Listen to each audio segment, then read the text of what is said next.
विघ्नेश्वराय वरदाय सुरप्रियाय लंबोदराय शकलाय जगद्धिताय नागाननाय श्रुति यज्ञ विभूषिताय गौरी सुताय गणनाथ नमो नमस्ते। जय श्री गणेश, जय श्री राधे कृष्ण। आप सभी का हमारे YouTube चैनल पे बहुत बहुत स्वागत है। आइए सुनते हैं कार्तिक मास कृष्ण पक्ष संकष्टी गणेश चतुर्थी व्रत की कथा। कार्तिक मास संकष्टी गणेश चतुर्थी का बड़ा ही विशेष महत्व माना गया है।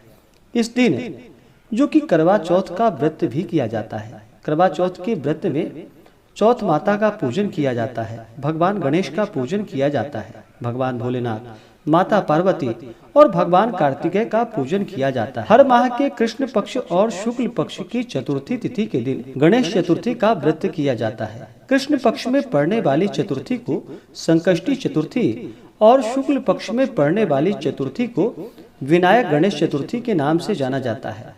हर चतुर्थी व्रत का अपना अपना विशेष महत्व माना गया है। इसी प्रकार से कार्तिक माह के कृष्ण पक्ष चतुर्थी तिथि का अपना बड़ा ही विशेष महत्व है। इस दिन भगवान गणेश का जो कि पिंग नामक गणेश जी का पूजन किया जाता है। संकष्टी गणेश चतुर्थी का व्रत यह सभी प्रकार के संकटों से रक्षा करने वाला है तथा सभी प्रकार के मनोरथों को पूर्ण करने वाला है। जो भी भक्त सच्ची श्रद्धा के साथ, नियम और निष्ठा के साथ कार्तिक मास कृष्ण पक्ष संकष्टी गणेश चतुर्थी का व्रत करते हैं, भगवान गणेश जी की कृपा से उनके सभी दुख और कष्ट दूर हो जाते हैं तथा भगवान गणेश उनके सभी मनोरथों को पूर्ण करते हैं। तो आइए सुनते हैं कार्तिक कृष्ण संकष्टी चतुर्थी की कथा। अगर आप कथा के लिए अन्नदान, वस्त्रदान आदि के लिए ब्राह्मण दक्षिणा देना चाहते हो तो आप अपने श्रद्धा और सामर्थ्य के अनुसार हमें डिस्क्रिप्शन में जाकर के वहां से गूगल पे, फोन पे या अकाउंट नंबर के माध्यम से आप हमें ब्राह्मण दक्षिणा प्रदान कर सकते हैं। तो आइए सुनते हैं कार्तिक मास कृष्ण पक्ष संकष्टी गणेश चतुर्थी व्रत की कथा। तो बोलिए प्रेम से भगवान गणेश की जय, भगवान भोलेनाथ की जय, माता पार्वती की जय। पार्वती जी कहती हैं कि हे भाग्यशाली लंबोदर, भाषण कर्ताओं में श्रेष्ठ कार्तिक कृष्ण चतुर्थी को किस नाम वाले गणेश की पूजा किस भांति करनी चाहिए।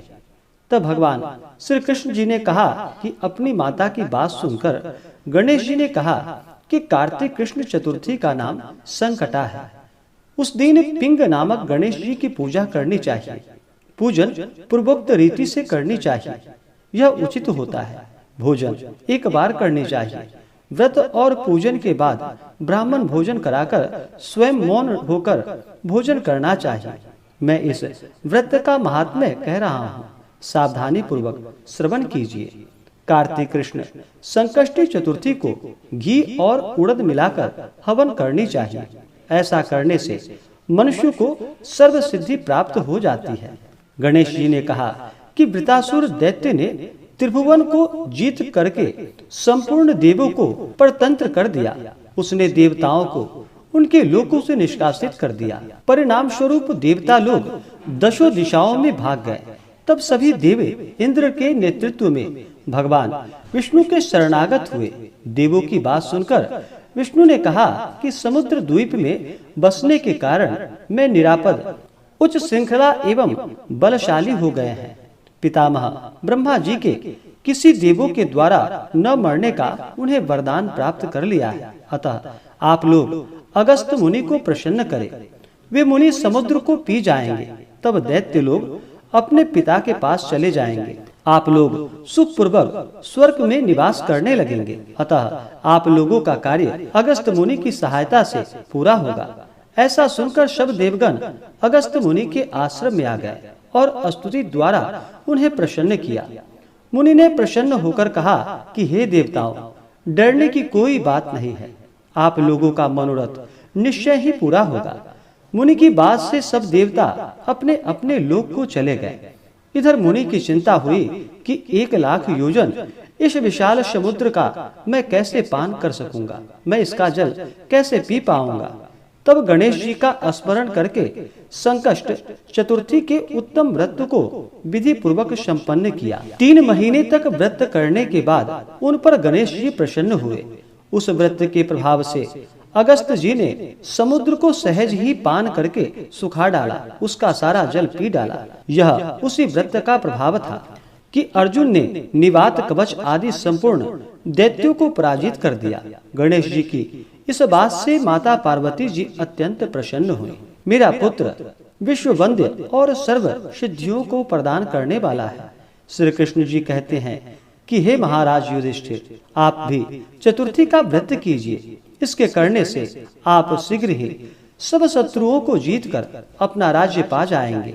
श्री कृष्ण के आदेशानुसार युधिष्ठिर ने गणेश जी का व्रत किया। व्रत के प्रभाव से उन्होंने शत्रुओं को जीतकर अखंड राज्य प्राप्त कर लिया। केवल कथा श्रवण करने से ही हजारों अश्वमेध और सैकड़ों वाजपेयी यज्ञ का फल प्राप्त होता है, साथ ही पुत्र पौत्र आदि की वृद्धि होती है। तो बोलिए प्रेम से भगवान गणेश की जय, भगवान भोलेनाथ की जय, माता पार्वती की जय। संकष्टी गणेश चतुर्थी का व्रत, जो कि हर माह के कृष्ण पक्ष और शुक्ल पक्ष की चतुर्थी तिथि के दिन संकष्टी गणेश चतुर्थी का व्रत किया जाता है। हर व्रत का अपना अपना विशेष महत्व होता है, लेकिन खासकर कार्तिक माह के कृष्ण पक्ष की चतुर्थी तिथि का अपना विशेष महत्व है। इस दिन जो कि करवा चौथ का व्रत भी किया जाता है, और इस व्रत को महिलाएं जो कि निर्जला रखती हैं, अपने अखंड सौभाग्य की प्राप्ति के लिए इस व्रत को रखा जाता है। और इस व्रत में दिन भर निर्जला रह करके शाम को चंद्रोदय होने के बाद चंद्रमा को अर्घ्य दे करके अपने पति का पूजन करके उसके बाद फिर पति के हाथों ही पहले जल ग्रहण किया जाता है। उसके बाद ही इस व्रत को पूर्ण माना जाता है। गणेश चतुर्थी का व्रत, जो कि बड़ा ही पुण्य फलदायक माना गया है, यह सभी प्रकार से संकटों से रक्षा करने वाला है। भगवान गणेश, जो कि भगवान भोलेनाथ और माता पार्वती के पुत्र भगवान गणेश को प्रथम पूजनीय का स्थान प्राप्त है। किसी भी शुभ कार्य या मांगलिक कार्यों में सबसे पहले भगवान गणेश का पूजन किया जाता है। जो भी जातक संकष्टी गणेश चतुर्थी का व्रत करते हैं, उन्हें चाहिए कि संकष्टी गणेश चतुर्थी व्रत के दिन इस दिन सुबह उठकर नित्य क्रियाओं से निवृत्त होकर के गंगा नदी में स्नान करना चाहिए। अगर गंगा नदी में स्नान ना कर पाए तो घर के नहाने के पानी में ही थोड़ा सा गंगा जल मिला करके स्नान करना चाहिए। शुद्ध वस्त्र धारण करके व्रत का संकल्प लेना चाहिए और भगवान गणेश जी से प्रार्थना करनी चाहिए कि हे भगवान गणेश, हे विघ्नहर्ता गणेश, आज मैं संकष्टी गणेश चतुर्थी का व्रत करने जा रहा हूँ या करने जा रही हूँ। इस प्रकार से भगवान से प्रार्थना करनी चाहिए। आपके मन में जो भी इच्छा हो, जो भी कामना हो, वह प्रभु से कहनी चाहिए। और इस दिन भर उपवास रहते हुए जो संकष्टी गणेश चतुर्थी का व्रत करते हैं, वो दिन भर उपवास रहते हुए इस व्रत को करें।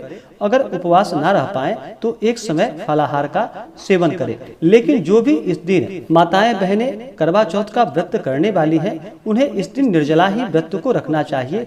अन्न और जल दोनों का ही त्याग करना चाहिए और संध्या को चंद्रोदय होने के बाद चंद्रमा को अर्घ्य देने के बाद ही इस व्रत को पूर्ण माना जाता है।